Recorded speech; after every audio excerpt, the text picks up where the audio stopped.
সম্মানিত ভিউয়ার্স, আসসালামু আলাইকুম। সপ্তম শ্রেণীর শিক্ষার্থী বন্ধুরা, তোমাদের স্বাস্থ্য ও সুরক্ষা বইয়ের দ্বিতীয় অধ্যায়ের প্রথম পর্ব নিয়ে আলোচনা করেছিলাম ইতিমধ্যে। আজকে দ্বিতীয় অধ্যায়ের দ্বিতীয় পর্ব নিয়ে আলোচনা করব এবং এর সমাধান করে দেবো ইনশাআল্লাহ।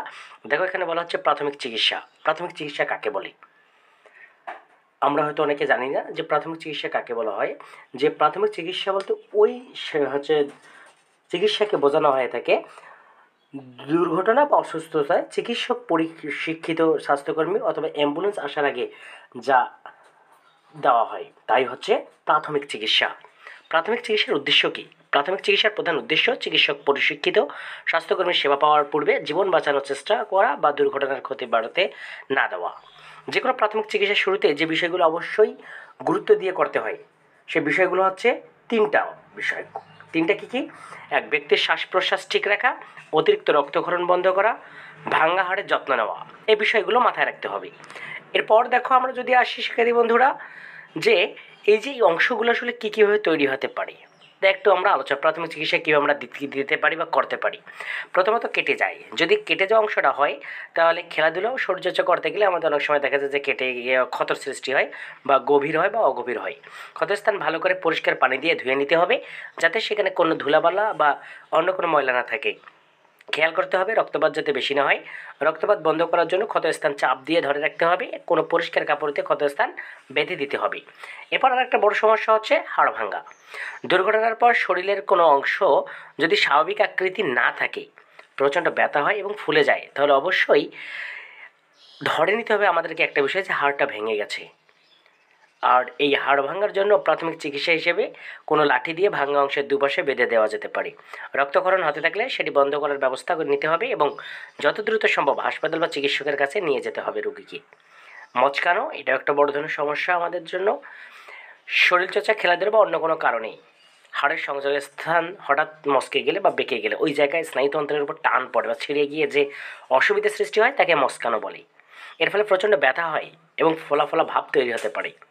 প্রথমে মচকে যাওয়া অংশ যেন নড়াচড়া না করা হয় সে ব্যবস্থা নিতে হবে। প্রয়োজনে ক্রেপ ব্যান্ডেজ ব্যবহার করা যেতে পারে। আমাদের উচিত ক্রেপ ব্যান্ডেজ ব্যবহার করা। ব্যথা কমানোর জন্য বরফ বা ঠান্ডা পানি ব্যবহার করা যেতে পারে। ব্যথা বেশি হলে চিকিৎসকের পরামর্শ নিয়ে ব্যথানাশক ওষুধ খাওয়া যেতে পারে। তো চলো শিক্ষার্থী বন্ধুরা, পরবর্তী পৃষ্ঠে আমরা চলে যাই। এরপর দেখো, তোমাদের দেওয়া হচ্ছে পেশির টান খাওয়া। পেশির টান খাওয়াটা কীরকম? খেলাধুলার সময় আমাদের শরীরের মাংসপেশি অতিরিক্ত সংকুচিত হলে এই অবস্থা তৈরি হতে পারে। পেশির টান খেলে প্রচণ্ড ব্যথা অনুভূত হয়। এই পরিস্থিতিতে টান খাওয়া পেশিকে প্রসারণ করার চেষ্টা করতে হবে। ব্যথা কমানোর জন্য গরম সেক অথবা বরফ লাগানো যেতে পারে। পেশি বা লিগামেন্ট ছিঁড়ে যাওয়া, এটাও আর কি আমাদের অন্যরকম একটা বিষয় নয়, স্বাভাবিক একটা বিষয়। খেলাধুলা বা শরীরচর্চার সময় এটা হতে পারে। সজোরে কোনো পেশি প্রসারিত হলে সেটি ছিঁড়ে যেতে পারে। এই অসময় উক্ত স্থানে অত্যধিক ব্যথার অনুভূতি হতে পারে এবং ফুলে যেতে পারে। এই অবস্থায় নড়াচড়া কম করতে হবে। ব্যথার জন্য বরফ লাগানো যেতে পারে। ব্যথা পুরোপুরি ভালো না হওয়ার আগ পর্যন্ত আবার খেলাধুলা বা শরীরচর্চা অংশগ্রহণ থেকে বিরত থাকতে হবে আমাদেরকে। এরপর দেখো, বলা হচ্ছে শিক্ষার্থী বন্ধুরা, পুড়ে যাওয়া। খেলাধুলা বা শরীরচর্চার সময় কোনো কিছুর সাথে সহজরে ঘর্ষণের কারণে আমাদের পুড়ে যেতে পারে।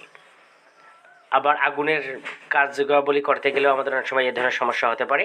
তো এই সময় আমাদের করতে হবে কি, পোড়া জায়গায় 10 মিনিট, কমপক্ষে 10 মিনিট ঠান্ডা পানি ঢালতে হবে।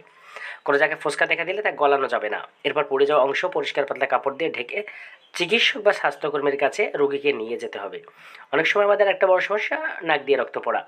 আঘাতজনিত বা অন্য কোনো কারণে নাক দিয়ে রক্ত পড়তে থাকলে আমাদের অবশ্যই রোগীকে চিৎ করে শোয়াতে হবে কিংবা বসিয়ে মাথার পিছনে দিকে হেলিয়ে রাখতে হবে। নাকের সামনে ঘাড়ের পিছনে ঠান্ডা পানির ঝাপটা বরফ দিতে হবে। রক্ত পড়া বন্ধ হওয়ার পরও কিছুক্ষণ নাকের ছিদ্রপথে তুলো দিয়ে রাখতে হবে। শিক্ষার্থী বন্ধুরা দেখো, খেলাধুলা বা শরীরচর্চাজনিত আঘাতের প্রাথমিক চিকিৎসা সম্পর্কিত ভুল ধারণা ও চর্চা এবং এ বিষয়ে সঠিক তথ্য। ভুল ধারণা ও চর্চা কী রকম হতে পারে? কেটে গেলে গোবর বা ময়লাযুক্ত দুর্বা ঘাস অন্য কোনো গাছের পাতা লাগানো, এটা ভুল ধারণা।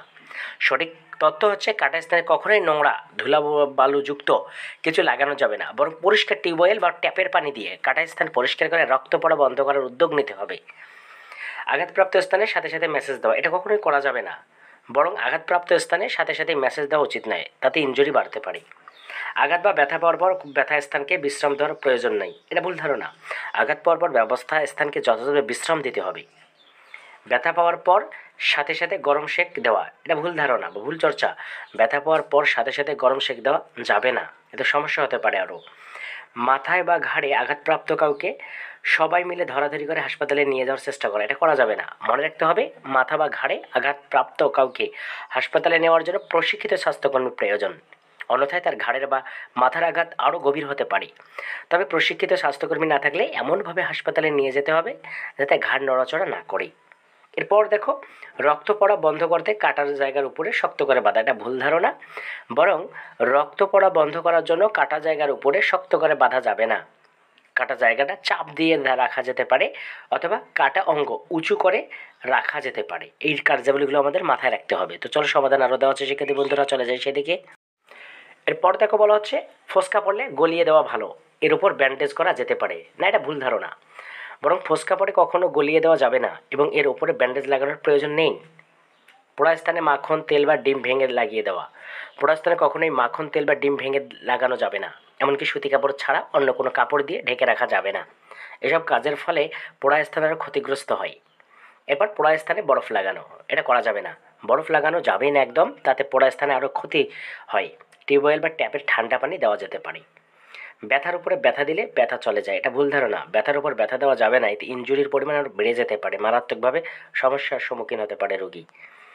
খেলাধুলার আগে পরে ওয়ার্ম আপ বা কুল ডাউন করার প্রয়োজন নেই, এটা ভুল ধারণা। অবশ্যই খেলার আগে অবশ্যই ওয়ার্ম আপ এবং খেলার পর অবশ্যই কুল ডাউন করা অত্যন্ত জরুরি কাজ। ইনজুরি হলে খেলার কেরিয়ার শেষ হয়ে যাবে, এটা ভুল ধারণা। ইনজুরি হলে যে কেরিয়ার শেষ হয়ে যাবে বিষয়টা এমন নয়। ইনজুরি পরবর্তী যথাযথভাবে পুনর্বাসন বা যত্নের মাধ্যমে আবার খেলাধুলা করা যায়। শিক্ষার্থী বন্ধুরা, এখন দেখো খেলাধুলার কিছু পরিকল্পনা রয়েছে। আমরা তো বিভিন্ন ধরনের খেলাধুলা করে থাকি, ইনডোর আউটডোর এই বিষয়গুলো, যেটা আমরা প্রথম অধ্যায়ের দ্বিতীয় অধ্যায়ের প্রথম পর্বে দেখেছিলাম। তো এখনই যে আমাদের কিছু বিষয় মাথায় রাখতে হবে যে কোন কোন ধরনের খেলাগুলো ইনডোর আউটডোরের মধ্যে পড়ে এবং আমরা কীভাবে পরিকল্পনা তৈরি করতে পারি সমন্বয়ের মাধ্যমে খেলাটার একটা পরিকল্পনা। তো চলো দেখে নিই, আমি সেখানে সমাধানটা করে দিয়েছি। দেখো শিক্ষার্থী বন্ধুরা, এখানে বলা হচ্ছে খেলার সময় আঘাত ও দুর্ঘটনা থেকে নিজেকে রক্ষা করতে কী কী পদক্ষেপ নেব সেটিও ভাবি। খেলাধুলা, শরীরচর্চা, শ্বাসের ব্যায়ামের তালিকা এবং এ সংক্রান্ত আঘাত ও দুর্ঘটনা থেকে নিজেকে রক্ষা করার পদক্ষেপগুলো নিচের চোখে দুটিতে লিখি। দেখো এখানে ইনডোর, আউটডোর এবং শরীরচর্চা ও শ্বাসের ব্যায়াম। তো বলা হচ্ছে যে খেলাধুলা, শরীরচর্চা ও শ্বাসের ব্যায়াম করতে চাই। তো একটা ইনডোর, একটা আউটডোর আর একটা শরীরচর্চা ও শ্বাসের ব্যায়াম। তো সেগুলো আমি লিখে দিয়েছি। চলো সমাধানটা আমি করে দিয়েছি তোমাদেরকে। সমাধান শিক্ষার্থী বন্ধুরা, তোমরা এখানে দেখতে পাচ্ছ যে সমাধানটা আমি করে দিয়েছি। যে খেলাধুলা, শরীরচর্চা ও শ্বাসের ব্যায়াম করতে চাই। ইনডোর আগে আসি। ইনডোর হচ্ছে দাবা, লুডো, ক্যারম, মনোপলি, লুকোচুরি। আউটডোরের গেমগুলো হচ্ছে ফুটবল, ক্রিকেট, বউচি, গোল্লাছুট এবং দৌড়। শরীরচর্চা ও শ্বাসের ব্যায়াম, অনুরণিত শ্বাস প্রশ্বাস, অ্যাবডোমিনাল ব্রিদিং, ভ্রমরী শ্বাস প্রশ্বাস, পেশি শিথিলকরণ। আর এই যে আমি শরীরচর্চা শ্বাসের ব্যায়ামের কথাগুলো বললাম, এগুলো দ্বিতীয় অধ্যায়ের প্রথম পর্বেই আমি বলে দিয়েছি কোন কোন উপায় করতে হবে এবং কীভাবে করতে হয়, মাধ্যমগুলো কী কী। তোমরা চাইলে ওই ভিডিওটা দেখে নিতে পারো শিক্ষার্থী বন্ধুরা। আর নতুন হয়ে থাকলে অবশ্যই চ্যানেলটি সাবস্ক্রাইব করবা এবং বেল বাটনটি অন করে দিবা। চলো আরও একটি সমাধান রয়েছে, সেদিকে চলে যাই এখন আমরা। দেখো এখানে কী বিষয় বলা হচ্ছে। বলা হচ্ছে এই সময় আঘাত ও দুর্ঘটনা থেকে নিজেকে রক্ষা করতে কী কী পদক্ষেপ নেব। আমি লিখে দিয়েছি এটিও, যে আমরা কোন কোন ধরনের পদক্ষেপগুলো নিব সেদিকেই আমরা এখন চলে যাব। তবে তার আগে একটি বিষয় তোমাদেরকে বলে রাখি, যে আমার অগ্রগতি, আমার অর্জন, এগুলো তোমরা নিজেরাই করতে পারবে। এখানে কোনো বিষয় নেই, এখানে হচ্ছে রেটিং পয়েন্ট দিতে হয়, যে তোমাকে টিচার 3 স্টার দিল না, 4 স্টার দিল না, 5 স্টার দিল, এই বিষয়গুলো ভালো মানের এবং খারাপ মানের উপর নির্ভর করেই, তবে কাউকে ফেল করে দেওয়া হবে না, এই বিষয়টা মাথায় রাখতে হবে। তো দেখো এখানে যে বিষয়টা আর কি বলা হচ্ছে, যে এই সময় আঘাত ও দুর্ঘটনা থেকে নিজেকে রক্ষা করতে কী কী পদক্ষেপ নেব, আমি এটি লিখে দিয়েছি। চলো তাহলে সেই পৃষ্ঠে আমরা চলে যাই। বিষয়টা কী ছিল, কীরকম দেখো, যে এই খেলাগুলো খেলার সময় আঘাত ও দুর্ঘটনা থেকে নিজেকে রক্ষা করতে কী কী পদক্ষেপ নেব। আসলে নিজেকে খেলাধুলা থেকে রক্ষা করতে কী কী পদক্ষেপ নেব আমি এখানে লিখে দিয়েছি। ক্রিকেট খেলার সময় ব্যাটার হিসেবে হ্যান্ড গ্লাভস, হেলমেট ও সেফগার্ড পরে নেব। এটা আমাদের নৈতিক দায়িত্বর মধ্যে না পড়লেও এই কাজগুলো আমাদেরকে করতে হবে শুধুমাত্র খেলাধুলার ক্ষেত্রে। এরপর দেখো উইকেট কিপার হিসেবে হ্যান্ড গ্লাভস, সেফগার্ড ও হেলমেট পরব, এটা আমাদের একটা বিষয় রয়েছে, নাহলে আমরা সমস্যার সম্মুখীন হতে পারবো। এরপর 3 ফুটবল খেলতে পায়ে বুট পরব, এটা অবশ্য অনেকে করে, অনেকে করে না। 4 বউচি খেলতে পায়ে কেডস পরব, কেডস মানে জুতো পরার কথা বলা হচ্ছে। 5 বউচি ও গোল্লাছুট খেলার সময় দৌড়াতে গিয়ে কোনো উঁচু নিচু স্থান থাকলেও সেখানে সাবধানতা অবলম্বন করব, এটা আমাদের অবশ্যই মেনে চলতে হবে। অযথা দৌড়াদৌড়ি করা যাবে না, আমাদেরকে সাবধানে বুঝে সুঝে দৌড়াদৌড়ি এই খেলাটি করতে হবে। এরপর দেখো ছয়, ক্যারম খেলার সময় দীর্ঘক্ষণ একই পজিশনে দাঁড়িয়ে থাকবো না। আমরা অনেকেই আছি ক্যারম যখন খেলি তখন এক জায়গায় দাঁড়িয়ে থাকি সারাক্ষণ, এটি করা যাবে না, নড়াচড়া করতে হবে, নিজেকে মুভমেন্টের কায়দায় রাখতে হবে। এরপর দেখো 7, কাবাডি খেলার সময় খেয়াল রাখবো যেন নাকে ও মুখে আঘাত না লাগে, এটা অবশ্যই মাথায় রাখতে হবে। আমরা হাডুডু বা যে কাবাডি খেলাটা খেলে থাকি এই সময় যেন কোনো কারণে কোনো মাধ্যমে নাক ও মুখে কোনোভাবে আঘাত না হই, আমরা আঘাতপ্রাপ্ত যেন আমরা না হই, আঘাত যেন না লাগে, এই বিষয়গুলো আমাদেরকে অবশ্যই সাবধানতা অবলম্বন করে এগিয়ে যেতে হবে। শিক্ষার্থী বন্ধুরা, এই ছিল তোমাদের দ্বিতীয় অধ্যায়ের দ্বিতীয় পর্ব নিয়ে।